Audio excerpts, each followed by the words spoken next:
Hi everybody, welcome back to my channel Mediocre Mama. It's Ruth here. I hope you are doing really well. In today's video I'm going to be discussing the pros and cons of having a home birth. I am due my third baby in about 11 weeks, so I'm starting to think a little bit about birth. And my second birth was at home. And so I'm wanting to home birth again, and I'm going to take you through some pros and cons so that if you're perhaps thinking about a home birth and you're not sure whether it's right for you, I'll take you through some of those pros and cons, hopefully answer some questions that you might have and hopefully help you make some kind of decision. But before I go into those pros and cons, if you are new to my channel, I would love for you to stick around and consider subscribing. Just hit the thumbs up button and the subscribe button and you'll be notified of my videos every week.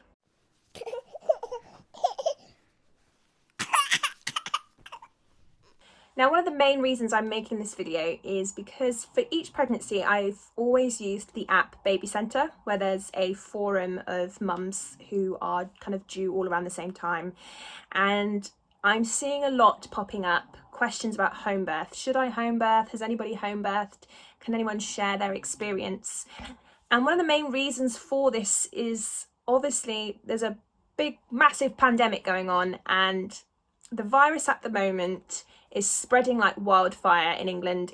It's really bad at the moment. We are obviously rolling out the vaccine. We don't know how long it's going to take. We don't know where we're going to be by April. And a lot of women are fearful of going into hospital. So they are starting to really think about whether home birth would be a better option for them. My first birth was on a birthing centre, which was attached to a hospital. And everything was totally straightforward, although it was a long labour and massive shock to the system being the first baby. Everything went absolutely fine. So for my second, I did a lot of research and decided that a home birth could be a possible option because there wasn't anything that I did in hospital that I couldn't have just done at home. It was that straightforward. So for my second birth, I did do a home birth, and again, it's birth, it's hard, but it was the best decision that I made. However, I do understand people's concerns around home birth, and I do always weigh up the pros and cons. So I want to share those with you today because there are cons, and I don't just ignore those cons, but the pros definitely outweigh those cons, and I will definitely be aiming for home birth again. I also know that anything can happen in birth. I know that my plan A might be home birth and I might end up in hospital, but I'm focusing on plan A, which is stay at home. Like the key message for England right now with the virus spreading, stay at home. I'm going to stay at home and give birth. So my first pro for home birth is being in your own environment and your own surroundings. This is one of the biggest factors for me when giving birth. Now, when you are going into labour and you're already kind of fearful about labour and birth and how it's going to go, and you don't know when to go into hospital, and sometimes you're travelling back and forth and it's really disruptive to labour, it slows things down, it makes you really tense and anxious. So if you can just stay at home in your own environment that's really familiar to you, you know, home is your place of calm, so it's going to calm you, it's going to relax you. It's somewhere familiar, which is already proven to be really beneficial for birth. And you can make your home into your own birthing centre, and you can make it exactly how you want to make it. So I chose where I wanted to give birth, which was in my conservatory. That was the best space for a birthing pool, and because it had a nice hard floor that'd be easy to clean. But you can turn any room in your house into exactly how you want it. So if you want fairy lights, I had candles, I had aromatherapy oils, music playing, low lights, my birthing pool. I made that room exactly how I want it to be. Now, when you're going to hospital, you don't know what room you're going to end up in, where you're going to be. This can make you feel so anxious. And also, if you wanted a water birth, for example, there's no guarantee that pool's going to be available in the hospital. You just don't know where you're going to end up, where you're going to be. There's no guarantees for anything. So it just makes me feel a lot better to know I'm going to be at home in my place of calm. It's going to help relax me in labour, and I can make my environment exactly how I want it to be for birth. My second pro for home birth is it's proven that you're less likely need intervention during labour. Now, for my first birth, I was always quite scared about it, the thought of intervention. You know, am I going to need forceps? Or am I going to need a ventouse? You know, what's going to happen? Intervention can be many, many things. It could be that you want an epidural. It could be that you need assistance to delivery. There's loads of things that could happen whilst you're in hospital. And they say that you are less likely to need intervention when you're at home. You're more likely to have a natural vaginal birth in your own environment. And again, this takes me back to my first pro, your own environment, your own space, your own place of calm. You're more likely to just have a straightforward natural birth and not need any intervention. And this appeals to me because the thought of any kind of intervention just makes my toes curl. Another pro is that not needing to travel, so that not needing to keep traveling into hospital and being sent home, traveling in, traveling home. This is so disruptive to labour. And I know that with my first, it totally slowed things down. Every time I had to pack, get all my stuff together, get in the car, travel to hospital, all those bumpy roads, it was so uncomfortable. And you'd get there and they'd say, no, sorry, you need to go home, you're not far along enough. And each time it just slowed labour down and just made it so much longer. So all this kind of travelling back and forth, I just think it's really disruptive.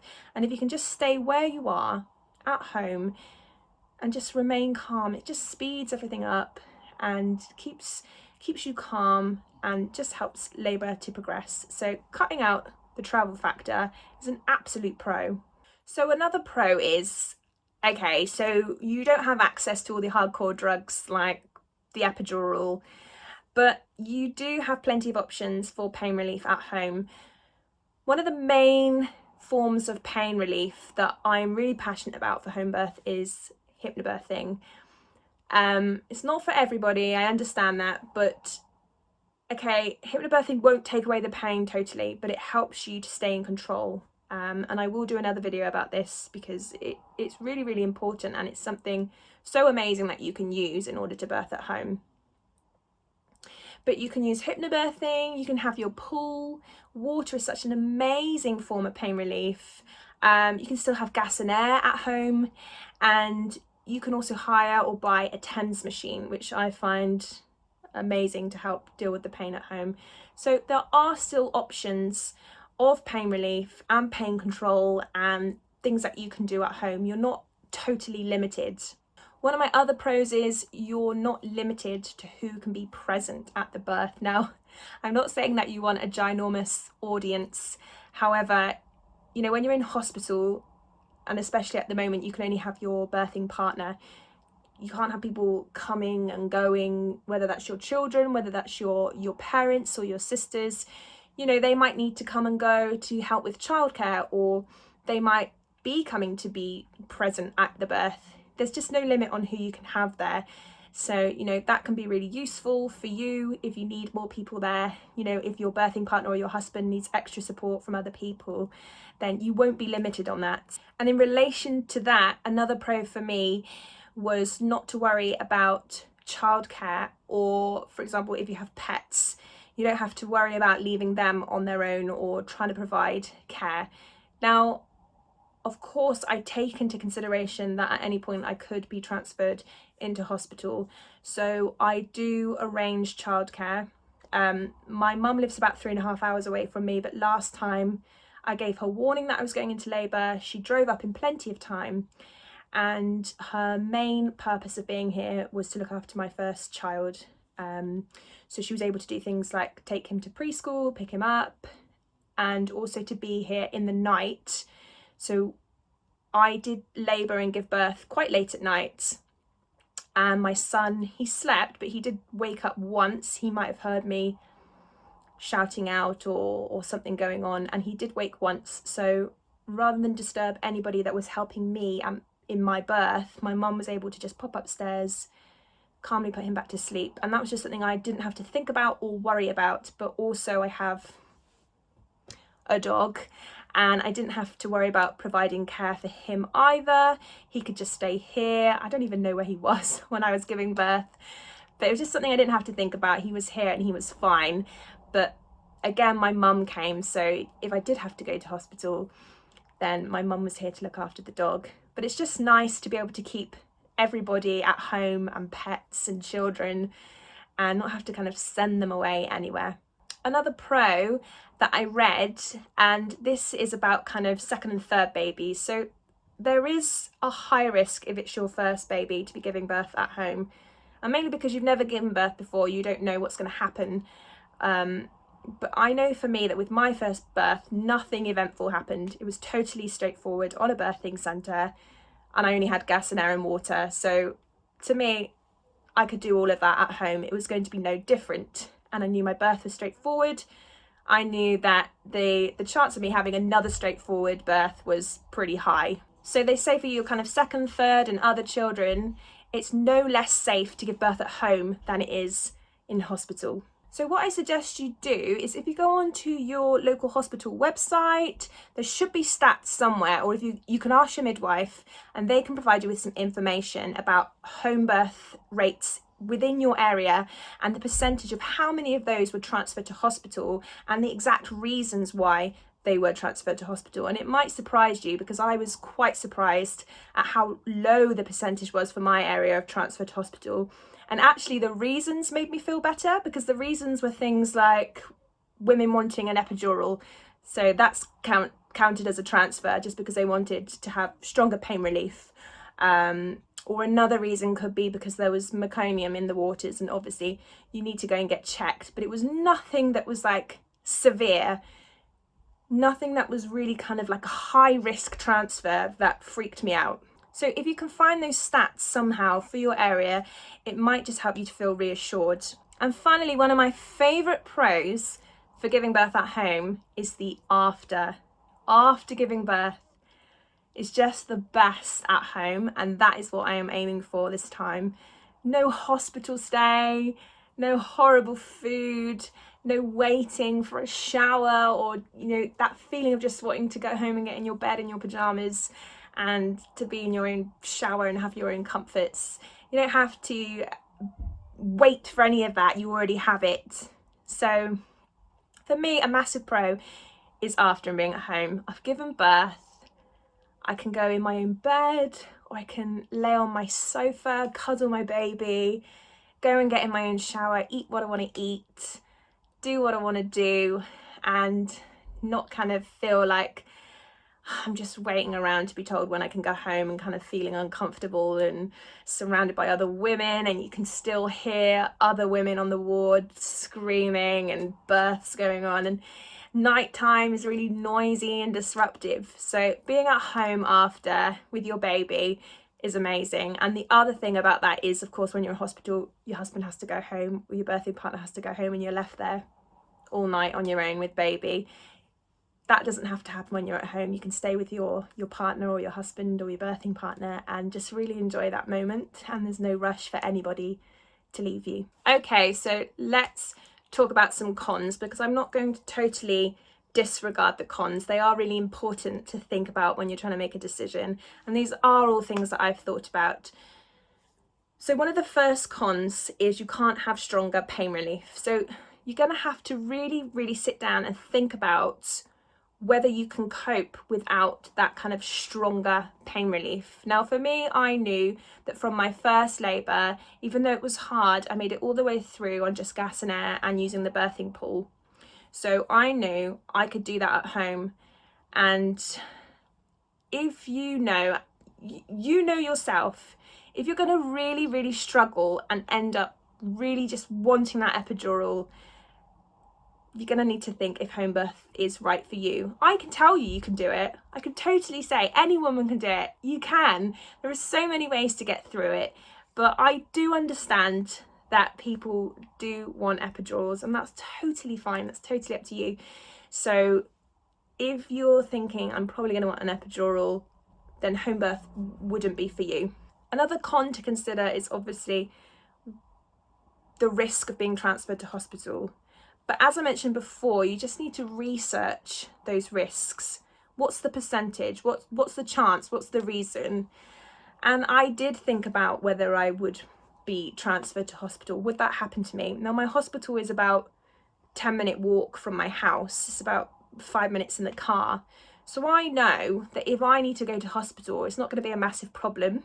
And my midwife reassured me that any kind of problem that arose would come up kind of in enough time to talk about it and decide we need to go to hospital. It's very rare that you would be rushed for a total emergency to hospital.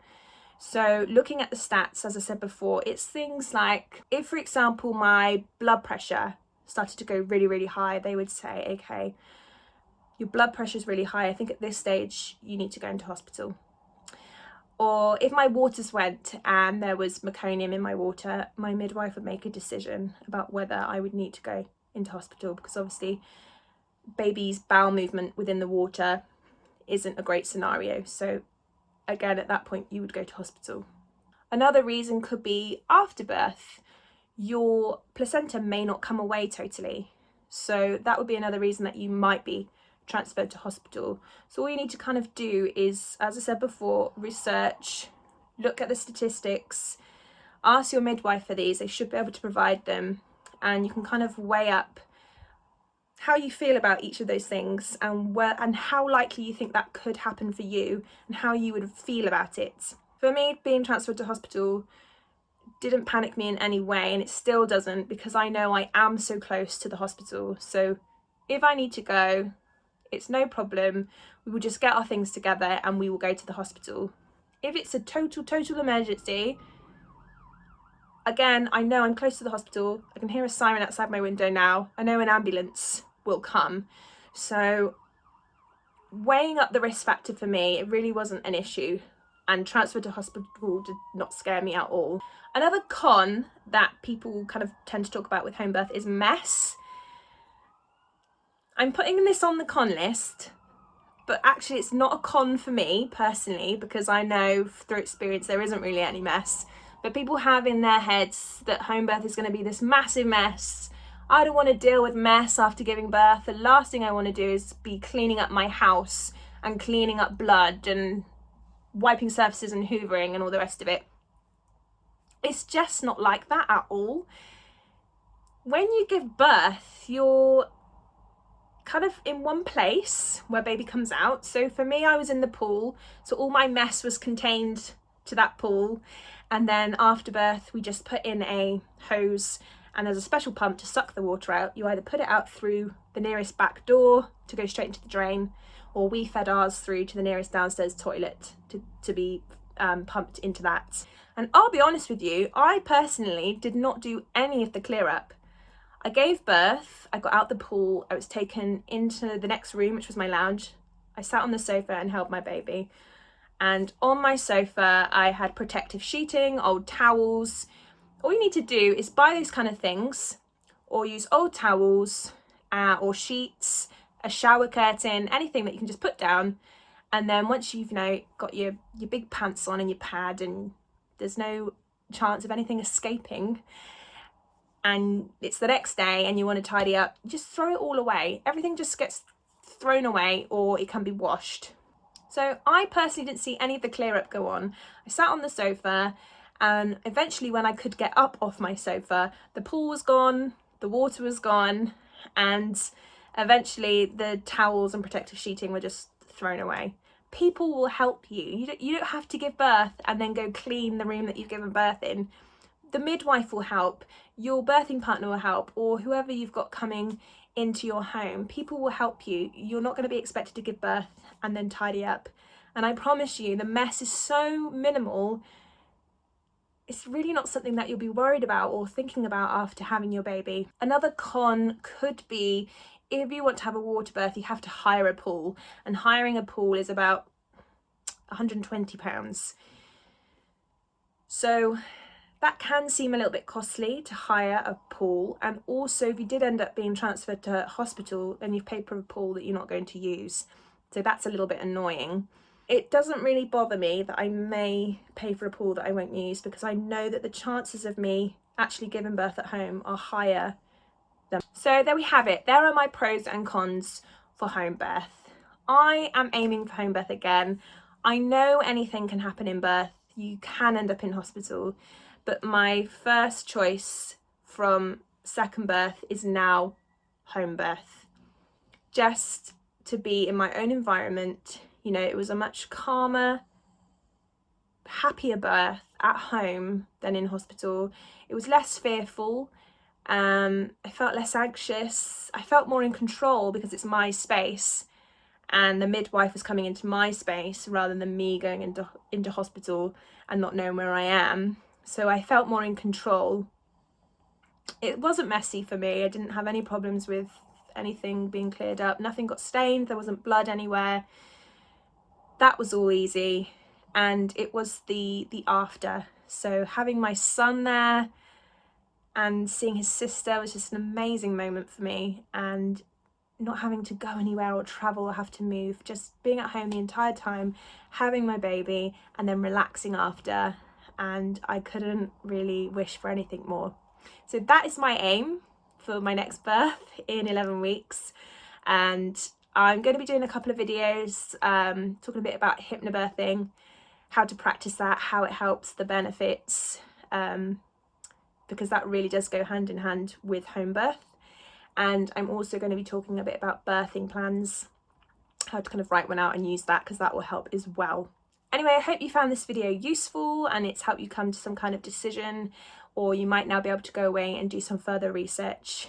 But please, if you enjoyed this video, give it a thumbs up, and I hopefully will see you on my next video. Don't forget to hit the subscribe button, and I'll see you really soon. Take care, everybody. Bye-bye.